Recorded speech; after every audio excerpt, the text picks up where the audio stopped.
Hi there, I am Tanya Windecker and I have complex post-traumatic stress disorder and want to talk about triggers today.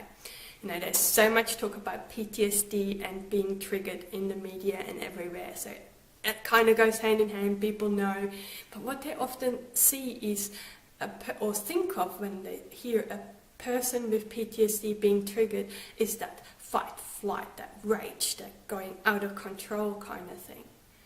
And that's the reason I want to make this video, because that while this is one way of being triggered, there is another way of being triggered as well. You know, it's a fight-flight response, but there's also a freeze response. And people can be triggered and they can shut down as well. And people often forget that and they get confused. You know, it's like, what's the matter with you? You know, you're like, hello, where are you? You know, and people used to tease me like this all the time, because I go offline, so to speak. I apparently have a really glazed out look on my face and stuff like that, and I'm really shut down. And I just want to bring some more awareness out there that this is another part of being triggered. You know, this is part of having PTSD, especially if you don't know it yet. You know, for many years I didn't know that that's what's going on. Yeah, I'm dissociating as well a lot, and if that's a big thing for you, dissociation, you might be more prone to kind of shut down as well, rather than going out into this big angry rage and fight thing. So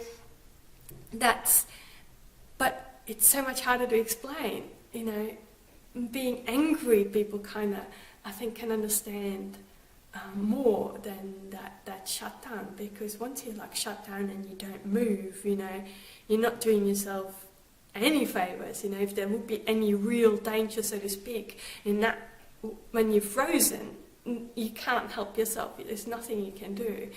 And you're pretty much like a computer where the screen, the light goes on, but the hard drive is missing. There's nothing happening. You know, it's so hard to explain what's actually, because it's like you're inside, but so deep. I don't even know where I am. It's not that I'm outside and have an outside experience where I can look down at things.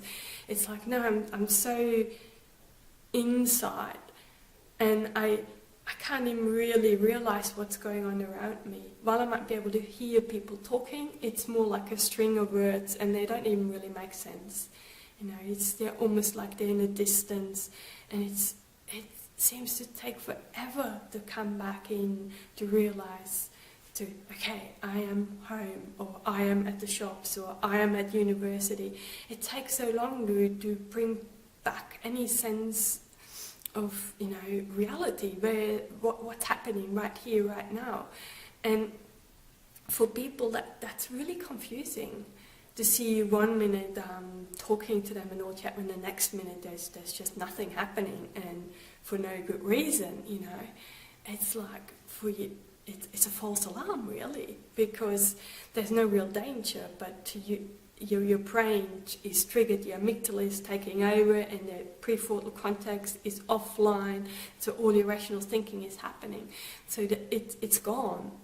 You're offline. You can't make any rational way of conclusion of what's happening. You don't even really feel yourself. You know, you're so disconnected. I always say I don't even really know who I am at that moment, and even when I'm slowly coming back, sometimes I do really regress and I'm more like a child. I act more like a child, I talk more like a child, and it's such a slow process. It really is like when the fire alarm goes off at university, and then when everyone has to evacuate, and then the fire brigade comes in and all the firemen do all the safety checks before they tell you, okay, it was a false alarm, safe to go back in, to go back to where you left off, and you can keep working.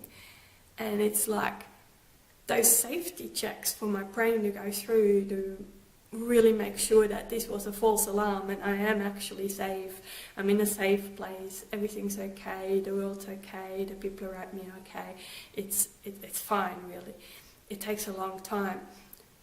But what's the real hard part after that is to go back where you left off. You know, you can't just go back to that conversation where you left off. You can't just go back and keep working on that assignment that you just were working on a minute ago just fine. That's because it's PTSD. It takes so long and so much work to get back into. And for myself, I have a checklist, like a little list that I have to go through, because as I said, I can't think through those things at those times. But whatever it is for you to help yourself to get back to your own senses, but sensory exercises, whether it's dancing for you, or some people like tapping, you know, the meridian points, like there's a lot of good videos out there from Nick Ortner, I think is his name. And, you know, there's many different ways to help yourself to feel yourself again, to feel connected with your body. Because usually after you've been triggered and you're going into shutdown, you actually go numb, and then, you know, you're feeling really alone, and then it's another trigger, and that's just the trigger roller coaster for myself to just keep getting deeper and deeper, and it becomes a real mess. So it's so crucial. I can't stress it enough to talk to your friends, to talk to your family, and let them know that's what's happening. No, so they know, okay, when you have that shutdown look, and then tell them what you think would be most helpful for you in those moments. What could they do for you to help you to come back and feel reconnected? Would it help if they say, hey, that was just a fire alarm, or that was just a car backfiring? Would it help you if they would tell it out loud what it was, to help you realize that was just a false alarm? Or some people like to have a cuddle then. Other people don't like any physical contact at all when they're triggered. Make sure that you tell people, because people that care about us, people that we care about, that if we have people like that in our life, it's so crucial to be open about those kind of things, because they really want to help and they would like to do the right things, but we have to make sure that they know what the right things are for us, because they're so different for everyone. You can't just go and read it up on a book, because it is complex. PTSD, and everything's so complex about it. I wish it wasn't, but yeah.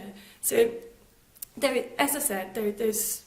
I just wanted to create some awareness that being triggered has many forms, and just to be aware of that. So, but with that, as always, lots and lots of love and rainbows to brighten up those really tough times. Bye for now.